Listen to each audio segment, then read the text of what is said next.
What's up, friends? My name is McJibbles if you don't know me, and today I'm going to be talking about a few things that are happening in the video game world.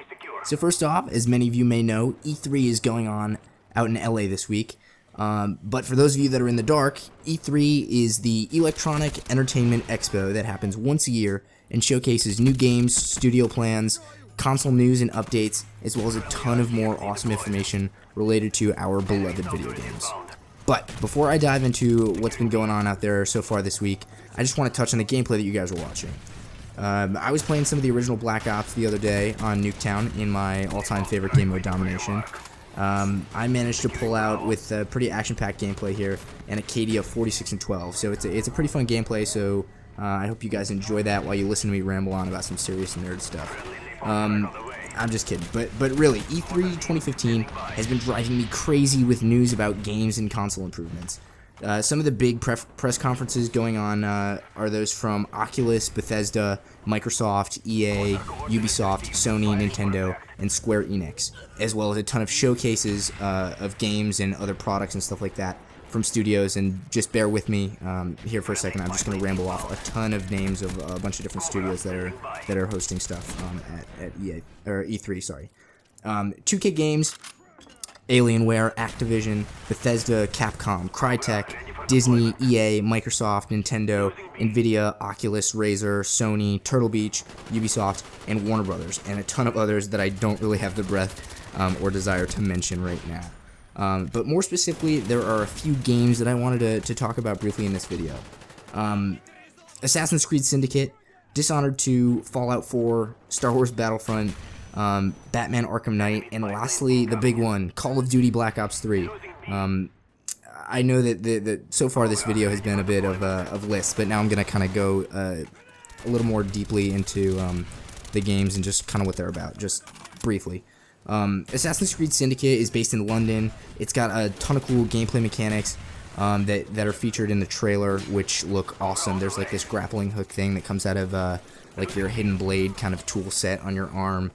You can ride horse carriages and stuff like that. The graphics look insane. You guys should check out the trailer. I will have all of the trailers and the stuff that I talk about in the description for this video. So make sure you guys go down below in the description and check those out. So let's see, gameplay mechanics, graphics, the new storyline. Looks like we have some new characters and some new villains and just different parts of the story that we haven't seen before. And again, the trailer is down in the description, so go check that out.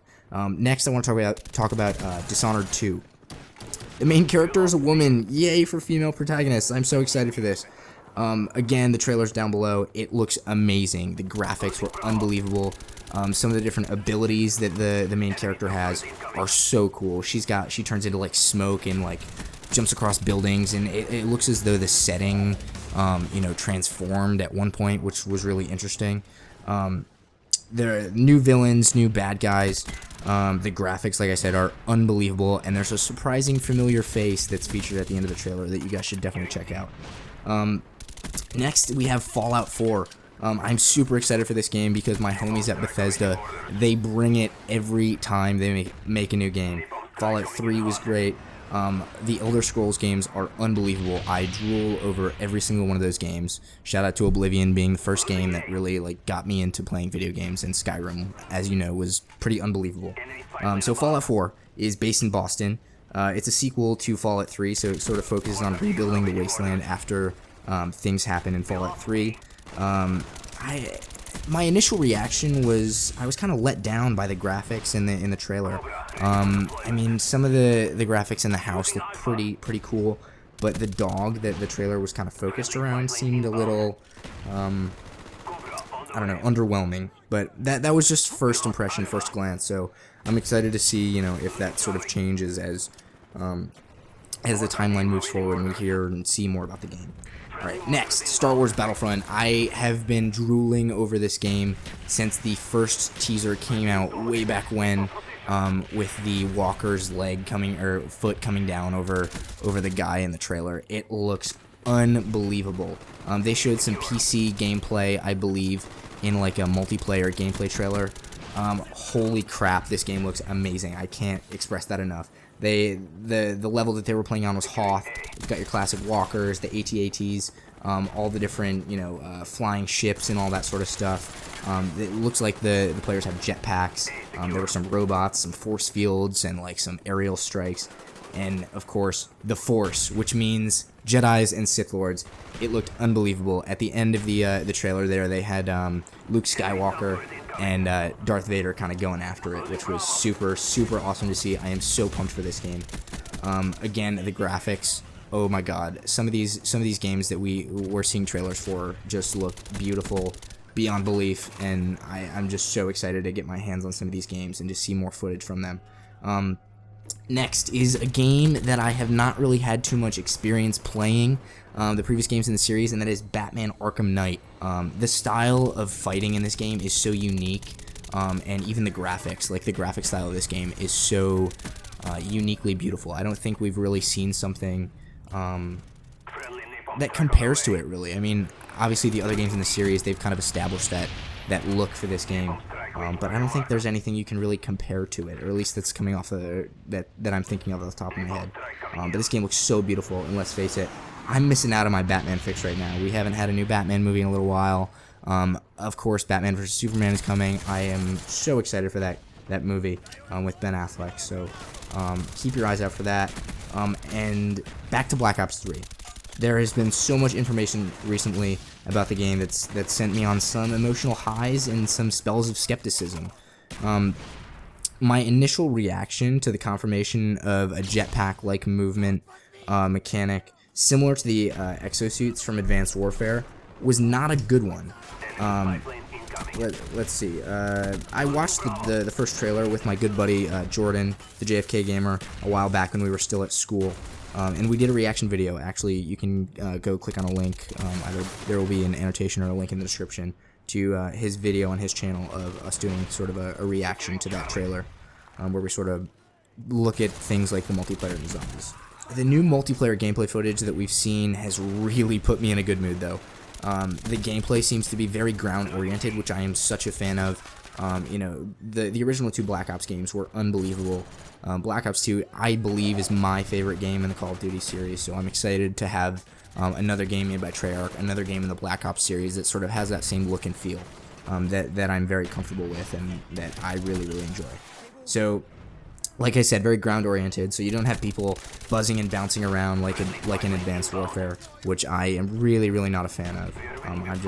The gameplay is very different from what I've become accustomed to in the previous Call of Duty titles up until this point. So it seems true to the playstyle that Treyarch has been consistent with in both Black Ops 1 and Black Ops 2. So I'm excited to see how it pans out. So far in the gameplay that we've seen, like I said, it looks to be more closely related to the Black Ops style of game, which I'm really, really excited for. The graphics look unbelievable. The guns and the sounds seem to feel crisp and have like those trademark pieces that the other games had in the series, the previous two titles, which I thoroughly enjoyed so much. Part of the game of Black Ops and Black Ops 2 is that the sounds, they just put you in a totally different state of mind when you're playing. They're just so sensory overload, sensory stimulating. Does that make sense? They just put you in such an amazing feeling, and I just can't wait to get back to playing that sort of game, because the past few games have not really done that for me. Okay, so lastly, we move on to consoles. There are two huge announcements that were made yesterday, one being sort of Call of Duty oriented, and one that was more of a broad announcement. Let's see, so PlayStation and Activision have announced that from here on out, Call of Duty is a PlayStation exclusive. That's right. Now what that means exactly is that everything will be coming to the PlayStation 4 first in regards to Call of Duty's downloadable content. So the DLC map packs that come out for the game, and possibly like the other DLC like camo things, they'll all be coming to the PlayStation 4 first, as well as the early access beta for Black Ops 3. So again, that exclusivity cycle starts this fall, later this summer, with the beta for Black Ops 3, and then goes into the DLC. So this is a huge change in what we've seen from the past games, where Xbox was the beneficiary of this exclusivity deal that Activision and Microsoft had with the Xbox. So another huge change for COD actually that's gonna be potentially happening is it looks like the competitive esports, the competitive game tournaments for Call of Duty will also be making a turn to the dark side, meaning PlayStation. That's right, all competitive COD will be played on the PlayStation 4, kind of based on this deal that Activision has made with Sony. So does this mean I'll be making a big purchase soon? Potentially, but I haven't made a firm decision yet, as I'm sure many of the other people that have heard this news have not really made a decision either. So I guess we'll see. The other big piece of news is that the Xbox One will soon support backwards compatibility. That's right, Xbox 360 games will be able to be played on your Xbox One. And you might be thinking, just like I am, why the hell haven't we had this the whole time? I mean, come on, Microsoft. But, I mean, better late than never. It's good to see that they're finally putting this in, as the PlayStation 3 had that with the PlayStation 2.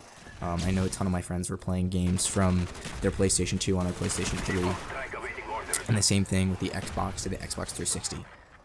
Regardless, it's coming. I'm super excited. We're going to be able to play Black Ops 3, Oblivion, The Elder Scrolls 4, or whatever the hell it is, and Skyrim. Those big games that we loved on the Xbox 360 from the past 10 years are finally going to be able to play. To be played on the Xbox One. So, anyways, guys, I think that just about does it for this video. If you guys could drop a like for all the hard work I put into this video, it would really be greatly appreciated. If you want to keep updated with me, make sure you're subscribed, and I will catch you guys on the flip-flop later. Peace, guys.